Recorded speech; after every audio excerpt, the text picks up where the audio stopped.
Photography Expo 2019. I'm sitting here with Julian from Nikon and Dan from Atomos. And you've got some pretty groundbreaking even, yeah, exactly. technology sitting on your lap there. Yes. Just talk me through what we've got here. Yeah, so this is our Z6. It's our first mirrorless camera. It will shoot 4K. We now introduce things like N-Log, focus peaking and stuff like that, kind of for us in terms of in the camera itself. It will also output a 422 10-bit signal to our Atomos Ninja. Yep. Our Atomos sorry, your Atomos Ninja. Sorry, yeah, it's combination. Nikon on there. I put a little sticker on it, yeah.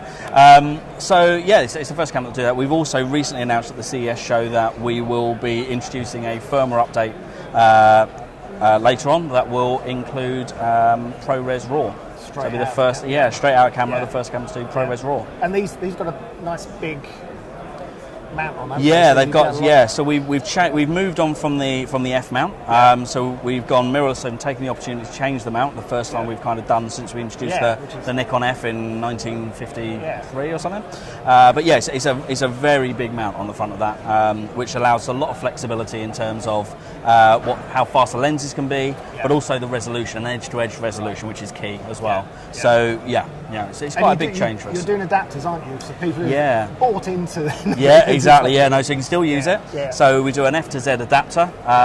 You can get as kit with the camera. You can buy them separately, but buy them as a kit with the camera, and that will allow your lenses to work on the front. AIS manual, those lovely manual lenses we did, and all of the current range as well. So really opens up it to the full range of Nikon glass, basically. It's nice if you want to leave that here when you go. Yeah, sure. Yeah. We've got loads, no problem. I mean, it's actually worth it. So I mean, if you walk around the show, there's actually other third-party adapters. Right. But I think literally behind you, there's a Cook lens. PL mounted on one of these. Yeah. It's quite interesting what you can do. Yeah, it's fantastic. Like you say, for B-roll, and it's got a huge number of applications. Yeah, definitely. Yeah. But it's this marriage of two companies creating a solution that is really powerful, which is I mean, I think it's all lightweight and it's. I think hats off to Nikon for stepping up. What we had done when we announced ProRes RAW last year was just to open it up and say, look, we know we can do ProRes RAW and HDMI. If you want to work with us, come and work with us. Yeah. That's exactly what Nikon did to me. Yeah. And the end result, I think, is going to be really impressive. I'm very excited to get it out there. Yeah. We don't know quite when that's going to be yet. We didn't get it exactly right. Yeah. But if you come to the Atomos booth, you'll see demo footage actually shot from this combination. It's a beta camera. It's from beta camera and firmware, but it works. Yeah. That's fantastic, but that's the beauty, is that you can keep supporting the firmware upgrades. Yeah, exactly. And introduce them. And you're not going to have to pay any more if you buy this now, because you can buy all of this now. The upgrade to the RAW we won't cost anything. So. And we've also sort of updated. We're going to do firmware updates for IAF. Again, from customer feedback in terms of people saying this is what we want. It's really an intention that we can do it. We can do firmware updates to unlock creativity and other bits and pieces to it. So what's the kind of spec on this? How much footage can you record? As big as a disc, basically. Right. Yeah. And you can change the. I mean, I think in this form factor, I think currently up to 2 terabytes. Right. And ProRes RAW is actually, it's a very efficient codec. Broadly the same sort of size as traditional ProRes. Right. Yes. So if you're used to shooting ProRes HQ, shooting ProRes RAW will be no problem. Right. Yeah. And at the moment, it's locked into editing with Final Cut Pro and the Apple workflow. Who knows in the future? Yeah.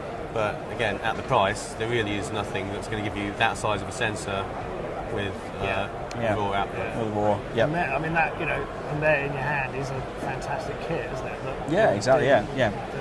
Do everything. Yeah, pretty much. Yeah. And I think there's a lot of interest at this show. Again, like you were saying, not necessarily for a camera duty on a motion picture. I mean, you could actually, but obviously there are plenty of other choices. But if you're going to blow something up, or if you want to put something inside a car or on the roof, or you want to just run along small like handheld sort of unit. Yeah. Lots of opportunities in serious exactly. filmmaking. A show like this, we're looking at the high end busting ahead of the market in a way, aren't we? But there's a huge number of people where this will become a workhorse. Yeah. You know, they will. Well, for indie films, absolutely. Yeah.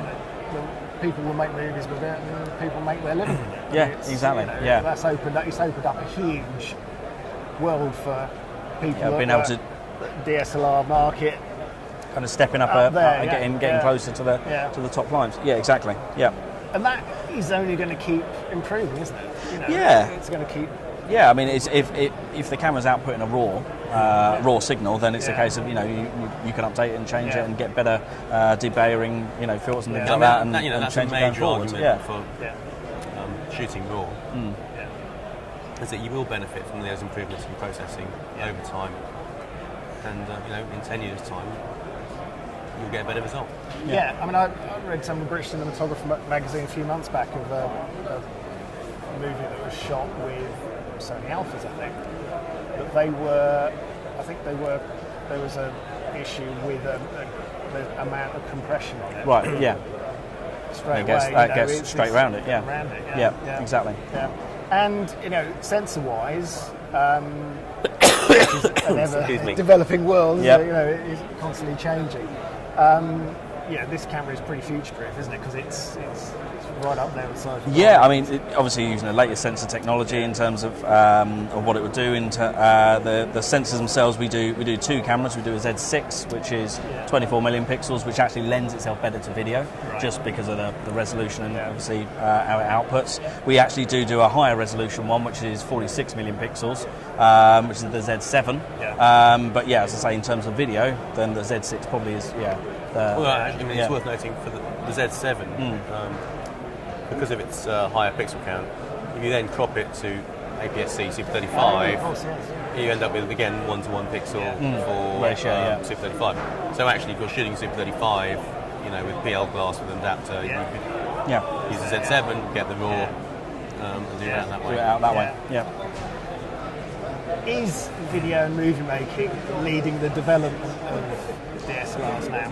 It's certainly a very big factor for us. Yeah, I mean, in terms of where you can just see the fact of where we're going with it and what we're looking at, introducing things that it's a key area for Nikon in terms of where we want to go with it, and being able to do it now with the mirrorless technology. That's it kind of unlocks a lot of potential for us in that market and gets rid of a lot of the other issues that are associated with a DSLR in terms of doing that. So it's gradually becoming more and more important. Yeah, indeed. Yeah, that's fantastic. And the fact that like you were saying, you can go and you can rent some really good quality glass to go on that and shoot some fantastic footage. Yeah, exactly. Yeah, and because we've now got a very shallow sort of distance from the mount, it suddenly unlocks an awful lot more lenses in terms of there's companies here that will do the adapters for them, which we wouldn't have worked before with our cameras. So yeah. And on that, I mean, there's a lot of legacy Nikon lenses around. Yeah, exactly. Yeah, and with the F2Z adapter, then you can still use our legacy Nikon glass. We've got a huge amount of glass out there. There's a lovely 58mm. Yes, I bought one with us, a 58mm knocked nickel. So we've got that on the global stand with the adapter, so people can come and have a go at that and see just how it works with the old manual glass as well. Yeah, exactly. These lenses are actually cinematographers. And again, seeing the BSC show, a lot of cinematographers do actually like the older Nikon lenses. 60s, 70s lenses. They give us a distinctive look, and have been adapting them to other cameras. Now you can adapt them. To a Nikon, yeah, exactly. Yeah, adapt them back to a Nikon. Come full circle. Exactly, yeah. Took 50 years. Yeah, but we got there, yeah. Fantastic. Well, thanks for bringing it and showing us, guys. Yeah, thanks. I think it's a really exciting marriage of technology and what two. We're quite excited by it. So yeah, thanks. And it's interesting. The DSLR market. It's suddenly gone from being a lot of bits that are kind of cobbled together to now actually having a really nice footprint and compact and ergonomic. Designers kind of caught up with what people want to get out of it. technology and what they want to use it for. Yeah, exactly. That's exciting. Thank you very much. All right. No, thank you very much. Cheers.